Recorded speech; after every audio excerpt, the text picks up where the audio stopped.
can't stop. La palabra a través de este medio.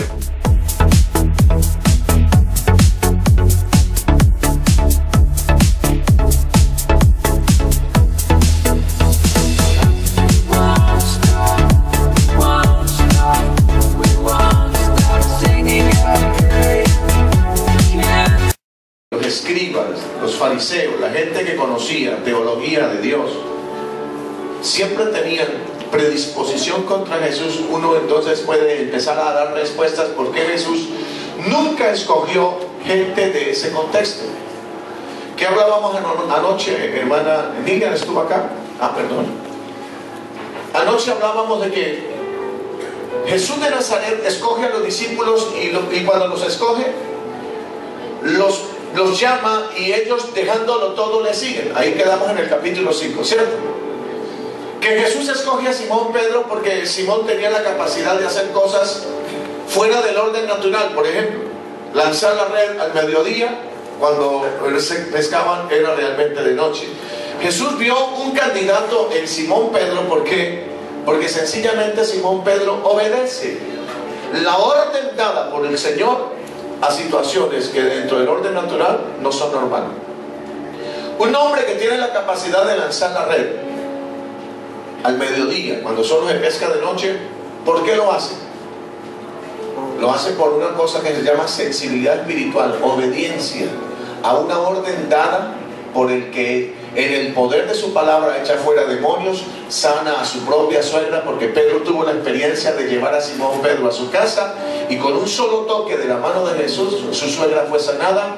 Ahora, frente a una expresión de Jesús boca adentro y lanza la red al mediodía, cuando no es la hora, y él obedece, a pesar de, incluso él tiene su propio argumento: Señor, toda la noche hemos lanzado la red cuando se debe lanzar, pero tú dices que la lance al mediodía. Señor, pero en tu palabra lo haré. Eso identifica, escúcheme, el carácter interior de un hombre que está dispuesto a rectificar y hacer las cosas bajo un nuevo modelo. Todo lo contrario a los fariseos y a la gente del tiempo de Jesús. Los religiosos del tiempo de Jesús ya tenían estructuras organizadas por dentro. La gente del tiempo de Jesús, los fariseos, los saduceos, los herodianos, o más bien los escribas, era gente que ya tenía estructuras por dentro que los hacía creer que ellos conocían a Dios y que el resto del pueblo era gente ordinaria que no conocía a Dios.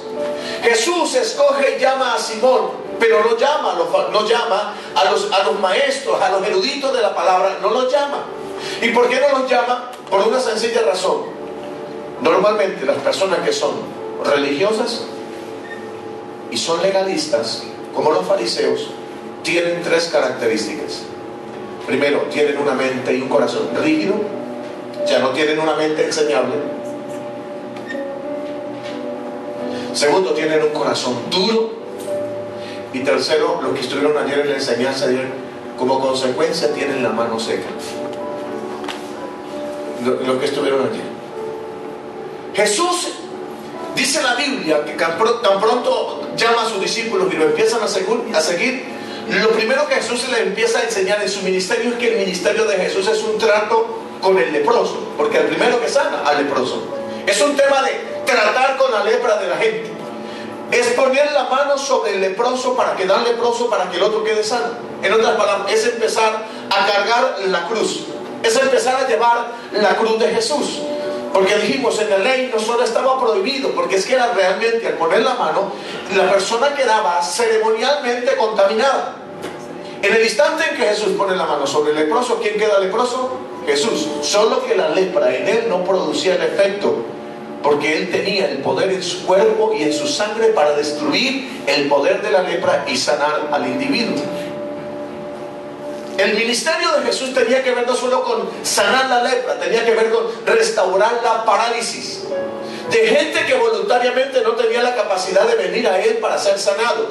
Hay 4 hombres que traen a un hombre que no tiene voluntad para ser traído, ni se refleja en la Biblia que él haya dicho a la gente: mira, llévenme donde Jesús, yo no puedo ir, pero llévenme. No hay voluntad de él, no hay deseo de él. lo único que hay es 4 hombres que lo traen y lo presentan ante Jesús, lo hacen bajar delante de Jesús, se lo presentan a Jesús y Jesús ataca la primera dificultad que el hombre tiene, que no es su enfermedad física, sino su estado espiritual. Y Jesús dice, tus pecados te son perdonados. A partir de allí Jesús empezó a tener problemas con los religiosos porque dijeron, ¿quién puede perdonar pecados si no solo Dios? Y se empezaron a llenar de furor contra él. Jesús le empezó a decir a sus discípulos, el ministerio que yo he traído tiene que ver con sanar la lepra, libertar al hombre de la parálisis, que tiene como primer precursor ser libre del pecado. La parálisis no tenía que ver solamente con su condición física, tenía que ver con su condición espiritual. ¿Cuántos dicen amén? Ese es el ministerio de Jesús.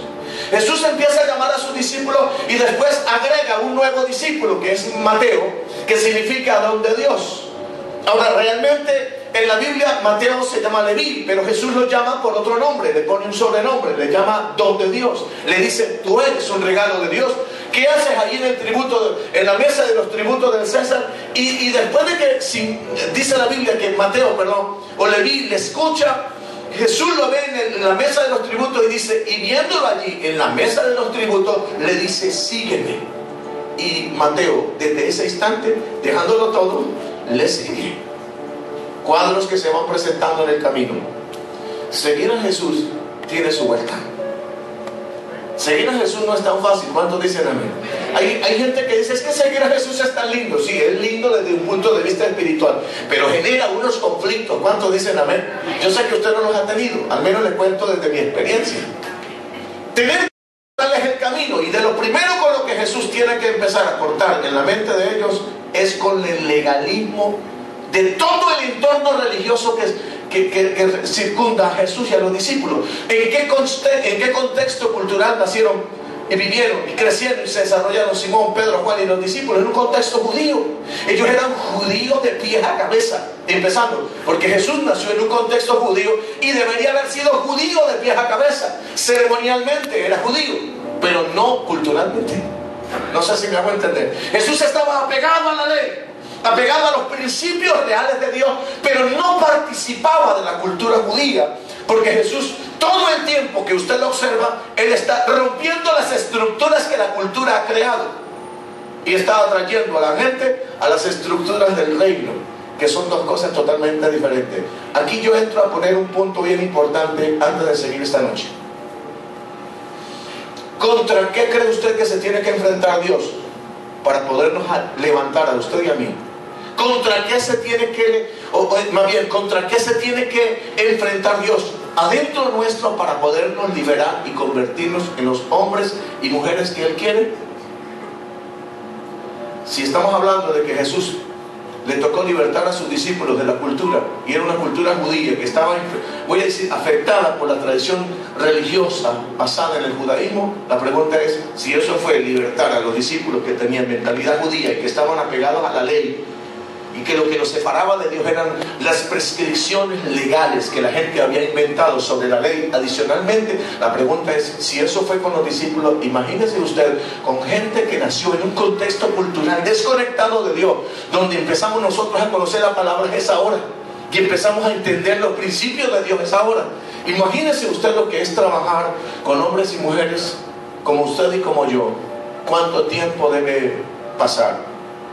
Si a Jesús le tomó 3 años y medio caminando con sus discípulos modificar la estructura de pensamiento para meter en el reino, la pregunta es, ¿cuánto tiempo debería tomarse Dios con nosotros? Cuando ni siquiera a veces participamos de nuestras reuniones de formación, sino que a veces venimos esporádicamente, y no estoy haciéndolo de forma de crítica, sino que es parte de la disciplina que nosotros desarrollamos. Esta gente caminaba con Jesús mañana, tarde y noche, vivía con Él, comía con Él, dormía con Él. Era una experiencia del diario vivir, y nosotros que a veces simplemente nos vemos una vez cada 8 días o 3 veces a la semana, gracias a Dios en este caso por el jueves, el viernes y el domingo, para hablar acerca de estos temas. ¿Cuánto tiempo debería demorarse para transformar la mentalidad y la cultura que nos han transformado negativamente, para redimensionarnos en los valores del reino, para hacernos conforme a la imagen de Jesús? Por eso usted va a encontrar que hay gente que tiene 30 años en la iglesia y de Jesús no se vislumbra ningún aspecto positivo en la mente, en el lenguaje y en las actitudes del creyente, porque estamos apegados a la cultura y nuestra cultura nos ha definido muy bien. Y voy a usar una palabra: yo, en la cultura donde yo me muevo, para mí no es extraña, aunque estamos muy cerca, pero yo adentro, mi cultura me define. Y por muchos años la cultura me dio forma. Ahora, cuando yo llego a Cristo, yo descubro que mi cultura es una amenaza contra el reino, que necesita ser modificada. El aspecto más fuerte contra el que Jesús tuvo que enfrentarse hace 2000 años se llamaba legalismo. Y el sábado era el orden legal más riguroso, más fuerte del tiempo de Jesús. ¿Están allí conmigo? Hacer cualquier cosa el día sábado, amasar barro con la mano, era pecado. Y Jesús aquel día, escúcheme, cuando sus discípulos, Él va pasando por los sembrados. Imagínense ustedes, porque esta es una enseñanza para los discípulos que acaban de ser arrancados de una cultura que les ha dado forma. Ahora a Jesús le toca darle forma a Él. Y cuando Él va caminando por los sembrados, ayer hablábamos un poco más amplio sobre el tema, ellos iban recogiendo espigas, que era legal hacerlo, no era robo, era tomando espigas y amasándolas con la mano para poder comer, para suplir su necesidad. Dice que los que estaban siguiendo, los fariseos, empezaron a criticar a los discípulos, pero su crítica no era una crítica sana, porque ellos necesitaban golpear a Jesús, y para golpear a Jesús lo hacían golpeando a sus discípulos. Y entonces dice la palabra que dijeron: ¿por qué tus discípulos hacen lo que no es lícito según la tradición o según las leyes que ellos habían dictado? ¿Cuántos capítulos estaban en el Talmud escritos acerca del día sábado? 24 capítulos del Talmud. Y dije que el Talmud es para los judíos como el catecismo es para la Iglesia Católica, el libro de instrucción espiritual, o como para nosotros la cartilla de discipulados 1 y 2, bases fundamentales de la doctrina. Había 24 capítulos para hablar acerca del día sábado, qué se podía y qué no se podía hacer. Y entonces nota algo: el legalismo produce algo. ¿Qué produce el legalismo? Diga conmigo: mente rígida, corazón duro y una mano seca. Cuando usted tiene la mente rígida, corazón duro y una mano seca, la pregunta es: ¿qué puede hacer en el reino de Dios? Entonces la pregunta que hago yo es: ¿por qué no había milagros en el tiempo de Jesús? ¿Por qué no había manifestaciones de Dios en el tiempo de Jesús? Porque había solo un ritualismo que, diríamos, había convertido al hombre en esclavo de las prescripciones legales. Y mientras tanto la gente moría por dentro, llena de necesidad. Cuando Jesús enfrentó a sus adversarios porque comían los discípulos, Jesús le dijo: oye, ustedes no leen bien la Biblia. Incluso Jesús aquel día fue un poco fuerte porque los trató de ignorantes. Digo: oye, ustedes que me están criticando a los discípulos porque comen y maceran un poquito de trigo para poder comer porque tienen necesidad. La pregunta: ¿no han leído cuando David entró al templo y tomó de los panes que se llaman los panes de la ¿qué? De la presencia? Ese pan que estaba a la mano derecha aquí del altar era el pan de la presencia, y indicaba que Dios era el que suplía y nutría al sacerdote y al pueblo de Israel. Dice la Biblia que estaba prohibido comer a cualquiera que no fuera sacerdote. ¿Cómo entró David con un poco de soldados que iban huyendo? Y tomó a David con consentimiento de Abiatar, que le dio el pan y él comió y se sustentó. Y oye, si ellos pudieron comer de un pan que era apartado solamente para los sacerdotes, ¿ustedes se enojan porque mis discípulos maceran un poquito de trigo para comer? Y está diciéndole a Jesús: ojo, que tienen la visión muy corta. Su legalismo solamente les hace ver las leyes, pero no ven la condición humana. Y mírame acá: el legalista golpea con la ley. En el legalista no hay amor. Y les presentaba el cuadro de los hombres que llevaron a Jesús, la mujer descubierta en el adulterio, y en la mano, debajo de la mano, como buenos cristianos evangélicos, llevaban la Biblia debajo del brazo, y en la mano derecha llevaban una piedra para descargarla sobre la cabeza de la mujer. Y le dijeron a Jesús: Señor, en la ley está escrito que a estas mujeres se les debe matar. ¿Tú qué dices? ¿Están allí conmigo, cierto? ¿Dónde estaba el amor en el legalista? ¿Hay amor? Mire, el legalista solo sabe buscar la falta en el hermano para poderlo apedrear. En el legalista no hay amor. Por eso, escúcheme, si usted viene de un contexto, y usted se va a poner al día de hoy conmigo, si usted viene de un contexto legalista, religioso legalista, usted va a encontrar que en el contexto suyo solo hubo ordenanzas y leyes, pero no hubo amor. ¿Es verdad o no? Solo ceremonias, solo ordenanzas, ley, sométete, sujétate. ¿Y en dónde está el amor? Diga conmigo, en el legalismo, diga, no hay ¿qué? No hay amor. ¿Había amor ante la necesidad de los discípulos? No había. Ahora mira acá, esta es la consumación de toda la decadencia legal. Les estoy haciendo una introducción a los que no vinieron ayer, de todas maneras. Jesús está un día sábado y estamos allí en el capítulo 6. Están conmigo, solo lo vamos a leer y le voy a dar una explicación muy breve. Capítulo 6, versículo 1, por favor, leanlo conmigo. Dice, aconteció un día de reposo. ¿Qué día pasó? Un día de reposo. ¿Qué dice la Biblia? Que pasando Jesús... perdón, adelántalo un poquitito más, o ya me pasé. El de la mano seca. Capítulo 6, ¿qué? ¿Versículo qué? Versículo 6, 6. Ahora sí. 6, 6, sí. Aconteció también en otro día de reposo. Y usted va a encontrar que aquí Lucas está dando una enseñanza. Ojo, miren lo que Jesús tenía como referencia con sus discípulos. Jesús los está sacando de un contexto religioso y legalista y le está diciendo, ese no es el modelo del reino. El modelo del reino no es ese. El modelo del reino es misericordia. ¿Qué decía el libro de Oseas 6:6 acerca del legalismo? Oseas se fue, póngame Oseas 6:6. Oseas 6:6 es el mayor ataque profético que se le dio en algún momento al legalismo religioso en el tiempo antes de Cristo. ¿Qué dice el libro de Oseas 6:6? ¿Qué dice? Porque misericordia quiero. ¿Qué quería Dios? Y no sacrificio. Conocimiento de Dios más que holocaustos. ¿Y qué entendía el pueblo de Israel? No, lo que a Dios le interesa son los holocaustos, los becerros gordos, los animales engordados, que los traigamos y los pongamos. ¿Qué dice el libro de Isaías? No me traigan más vanos sacrificios. Yo no quiero eso. Yo no pedí eso. O sea, la idea de Dios no era esa. Sin embargo, Pedro, Juan, Santiago, los discípulos viven en un contexto como eso. ¿Y cómo los va a sacar Jesús de ese contexto? Poniéndolos en el escenario donde ellos han vivido siempre y nunca se han dado cuenta de que ellos viven en un contexto religioso sin amor. Y ellos serán el día de mañana predicadores del amor, predicadores de la misericordia, predicadores de levantar al que está en la condición más baja. Ellos van a entrar en esa dimensión y por lo primero que tienen que cortar es con el legalismo. Y no los puede sanar dándoles una lección. ¿Sabe cómo los sana? Los ponen frente al escenario donde ellos nunca se han dado cuenta de que eso es parte de su cultura religiosa que les hace daño. Y Jesús los pone allí. Entonces dice, aconteció un día de reposo. Nos mete allí. ¿Quiénes están ahí? Los discípulos. ¿Cómo pueden llegar después a contarlo? Porque ellos lo vivieron. El mensaje quedó claro. Aconteció un día de reposo que él entró en la sinagoga y ¿qué hacía? Enseñaba. Y estaba allí un hombre que tenía seca la mano, ¿qué? La mano derecha. ¿Qué tenía el hombre? Seca la mano derecha. Ya lo dijimos ayer. ¿En qué día estaba?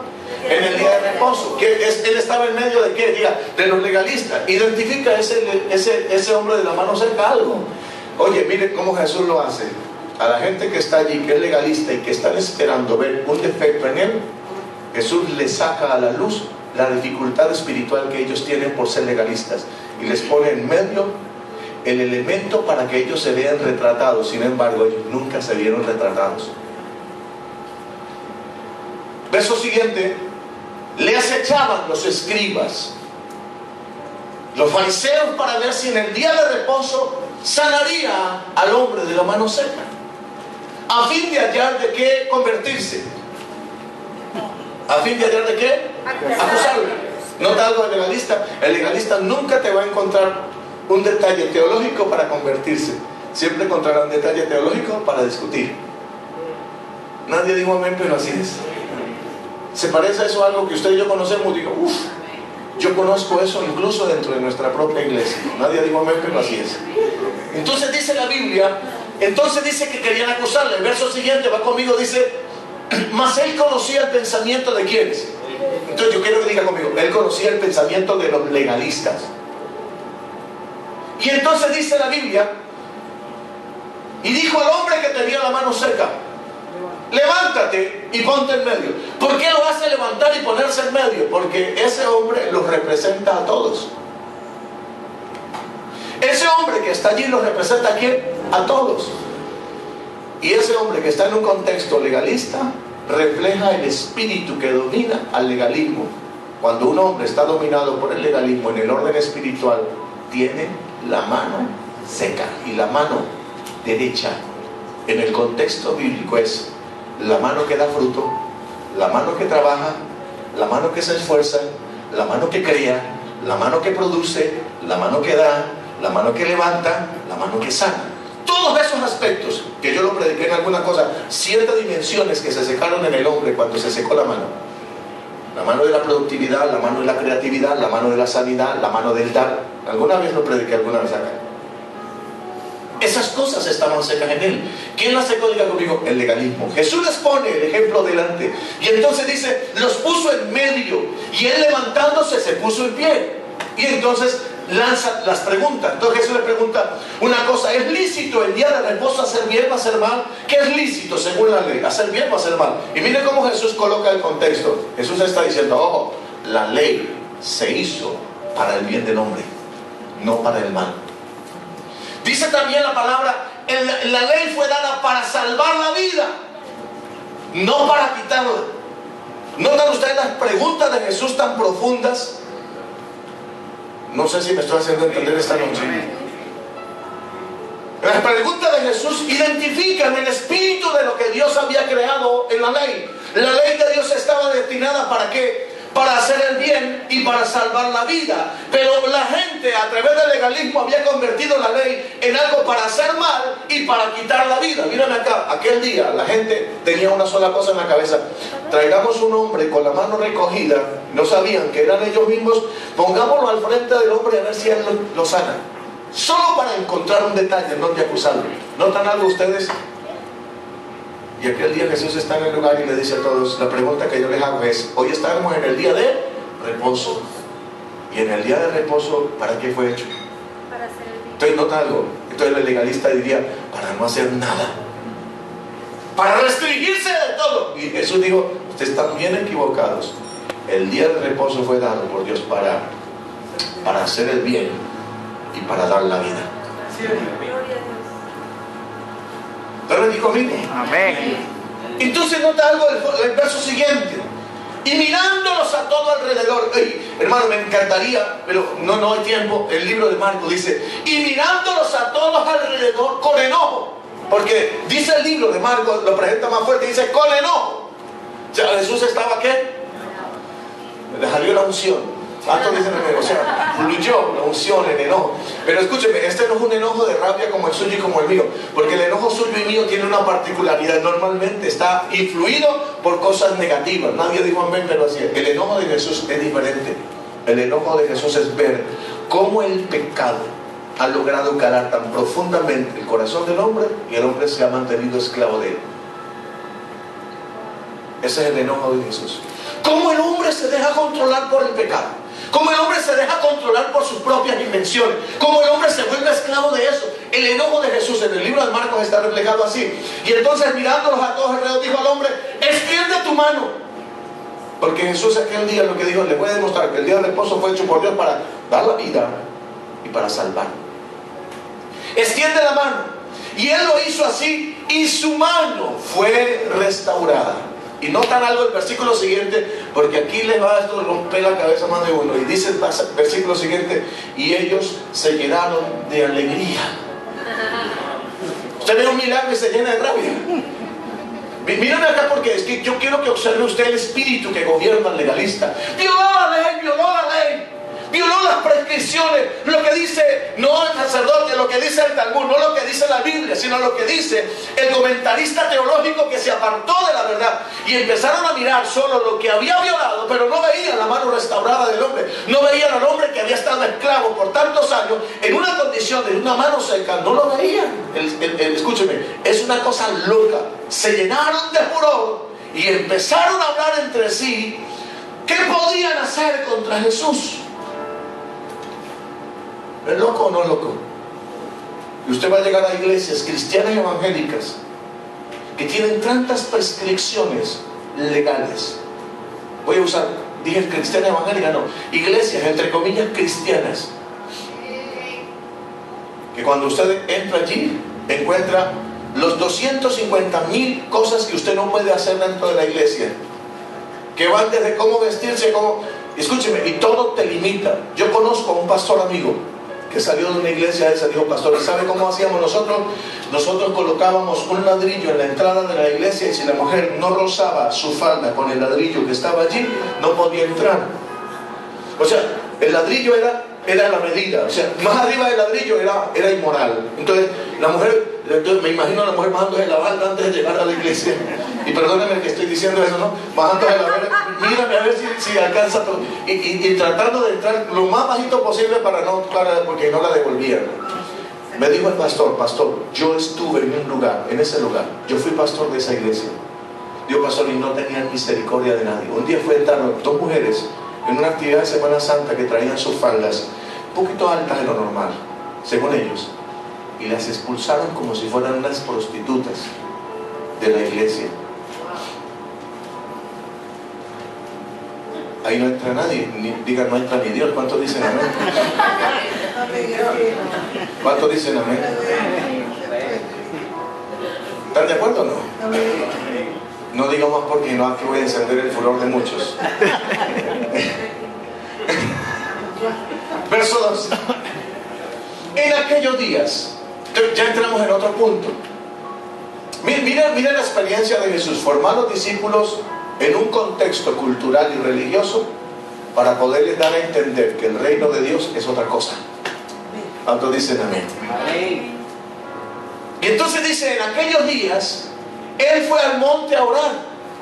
Ahora, no era que es una gran novedad que Jesús subiera al monte a orar, pero es que el libro de Lucas tiene que enfocarnos en ese tiempo. Miren acá, líderes. ¿Sabe cómo se toman decisiones en el reino de Dios? Miren acá. Lucas está enseñándole a un hombre llamado Teófilo cómo el gran maestro y el Señor del universo se conducía como líder. Que él nunca tomaba decisiones a la loca. Él nunca tomaba decisiones al azar. Siendo el Señor de la vida con una mente clara, y aunque era el Hijo de Dios encarnado en la tierra, era Dios en la carne, Él no hacía nada sin cumplir, en este caso no con los reglamentos de la ley, sino con los diseños de Dios. No se toman decisiones en el orden cristiano si usted no sube al monte primero y ora. Usted no puede permitir que el que lo impulse a tomar decisiones en la vida sean las circunstancias que le rodean, porque usted se va a equivocar, o yo me voy a equivocar. ¿Usted sabe cuántas veces me tocó rectificar con vergüenza a mí delante de Dios y decirle: Señor, perdóname, me equivoqué? Muchísimas veces. En mi vida cristiana, yo diría que mi pasado está lleno de cruces en las etapas de la vida, donde yo, impulsado por una emoción o un sentimiento natural, tomé una decisión incorrecta sin orar, sin buscar dirección. Y entonces aquí Lucas, que está direccionándoles en cómo se construye un liderazgo lleno de Dios, lleno del Espíritu Santo, que tiene las formas de Dios, él dice: Jesús no tomó una decisión. ¿Cuántos meses tenía Pedro, Juan, Santiago y todos estos discípulos con Jesús? Llevaba 3 meses con ellos, pero no los eligió al azar. Aunque estaban con él, lo que hizo fue, en aquellos días, fue al monte a orar y pasó la noche orando a Dios. Mira, esta palabra le rompe la cabeza a uno. El Hijo de Dios, el que fue engendrado en el vientre de María Virgen por el Espíritu Santo, que tenía la genética del cielo, que uno podía decir: no se puede equivocar, no se puede equivocar. colocar, Él no usa en ninguna instancia de su vida y de su ministerio algo que se llama autosuficiencia. Nunca la usa. Hace algo extraordinario. Jesús nos da el ejemplo de cómo se toman decisiones. Toda la noche pasó orando. ¿Y por qué oraba? Necesitaba escoger los 12 hombres a los que Él enviaría en cabeza de otro grupo de líderes o de discípulos para afectar las 12 tribus de Israel. A cada uno de ellos lo iba a enviar a hacer la tarea en una tribu específica. No podía fallar. ¿Y cómo lo hizo? Tenía 3 meses. ¿Los conocía? ¿Los conocía antes? Sí. Antes de que Jesús entrara a la barca, ¿conocía a Simón? Sí, lo conocía. ¿Conocía a Simón y a Pedro, a Simón, a Santiago, a Juan y a Mateo? ¿Los conocía? Sí, los conocía. Tenía 3 meses con Él, conviviendo diariamente con Él. Y a pesar de eso, o más bien, y adicionalmente un grupo de líderes adicionales, muchos discípulos. Dentro de eso estaban Matías, que después fue escogido allá, que estaba allí. Y estaba otro, un hombre llamado ¿qué? José, no me acuerdo del apellido o el nombre completo. ¿Cómo se llamaba? ¿Cómo? ¿Cómo? No era José Arimatea, pero ahí estaban los discípulos. Y Jesús pasó la noche orando a Dios. Y verso siguiente, cuando era de día, cuando amaneció, o sea, no reposó. Él, con la visión clara de lo que Dios le había dicho en el transcurso de la noche, fue cuando era de día y llamó a todos sus discípulos. ¿Cuántos podían ser? Cientos podían ser. Se cree que en este punto del ministerio de Jesús tenía cientos de gente que le seguía. Más adelante en el libro de Lucas vamos a ver que él manda 70 adicionales. Sin embargo, a pesar de que le seguían muchos, para poder hacer una tarea específica oró toda la noche para enviar a 12 que iban a cambiar el mundo. Y yo quiero decirle, dije, a 12 que iban a cambiar el mundo. La pregunta que yo le hago esta noche es: ¿usted se ve metido aquí dentro de este conglomerado de personas en la iglesia? ¿Cómo se ve? Un miembro más de la congregación que viene y se vuelve consumidor de lo que el Evangelio le da, o tiene como meta convertirse en consumador de lo que el Evangelio le pide. ¿Sabe que nuestras iglesias están llenas de gente consumidora del Evangelio? Muy poca gente es consumadora del Evangelio. Por eso Jesús, que usted lo va a encontrar en el mismo contexto, dice la Biblia que la gente quería tocarlo porque apenas lo tocaban quedaban sanos. Los endemoniados quedaban libres. Usted se imagina la multitud de gente que seguía a Jesús, y dentro de esa gente, mira la expresión, escogió a 12 de ellos, a los cuales también llamó, que diga, apóstoles. ¿Qué significa apóstoles? Diga conmigo, enviados. ¿Qué significa la palabra apóstoles? Diga conmigo, enviados. Enviados. Entonces, notan algo, por favor, verso siguiente. Presenta primero a Simón. A Simón, a quien también llamó Pedro. Esto es ponerle sobrenombre. Podríamos decir a Simón, más conocido según los bajos mundos como Pedro. No, en este caso serían los altos mundos espirituales. ¿Cuántos dicen amén? Entonces Jesús lo llama por el nombre que él considera que este hombre va a llegar a ser. Entonces dice Andrés, su hermano. ¿Quién fue el que trajo a Simón a Jesús? ¿Notan algo ahí ya? Andrés trajo a Simón. Sin embargo, ahora Simón aparece primero. Quiere decir que nadie en el reino de Dios es escogido para ser discípulo de Jesús por antigüedad.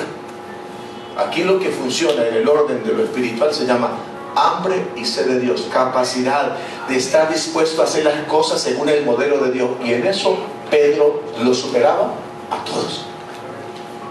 ¿Cuántos dicen amén? Entonces dice la Biblia a Jacobo y Juan. Y mira que aquí nombran primero a Jacobo y después a Juan. No quiere decir que iba a llegar a ser más importante Jacobo que Juan. Felipe, Bartolomé, Mateo, Tomás, que significa la palabra Tomás, mellizo. Un mellizo, gemelo. ¿Sí? ¿La palabra mellizo y gemelo es lo mismo? No, no. Mellizo. Jacobo, hijo del feo, no, de Alfeo. Simón, llamado Celote, o de una corriente insurgente llamado los celotes. Eran fuertes y eran armados. Todo el tiempo andaban con cuchilla en mano, con puñal, debajo de la túnica o debajo de la capa. Y dice, mira acá, Judas, hermano de Jacobo. ¿Notan algo? Diga, Judas, hermano de Jacobo. Y aquí tienen que decir Judas, hermano de Jacobo, para no confundirlo con el otro Judas. Y Judas Iscariote, que llegó a ser el traidor.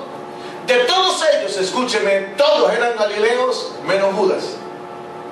Judas era de Quiriot. Judas era el único que no era galileo, era de Quiriot, una provincia cercana a Jerusalén. Sigamos. Y descendió con ellos. Después de que los ora por ellos, los escoge, desciende con ellos y se detuvo en un lugar llano. Aquí hay una gran controversia, porque quiero agregar algo. Aquí va a empezar el sermón del monte según Lucas. Usted y yo ya conocemos un poco el sermón del monte. ¿Según quién? ¿Según qué? Según Mateo. Y el sermón de Mateo se llama el sermón del monte. Aquí se llama el sermón del llano. ¿Están allí conmigo? Entonces la pregunta es, entonces, ¿dónde fue? ¿En un monte o en un llano? Entonces, esto es lo que se llama en el contexto bíblico pasajes controversiales, porque pareciera ser que dijeran dos cosas diferentes, que como que el uno contradijera al otro, pero no es así. Escúcheme, diga conmigo, no es así.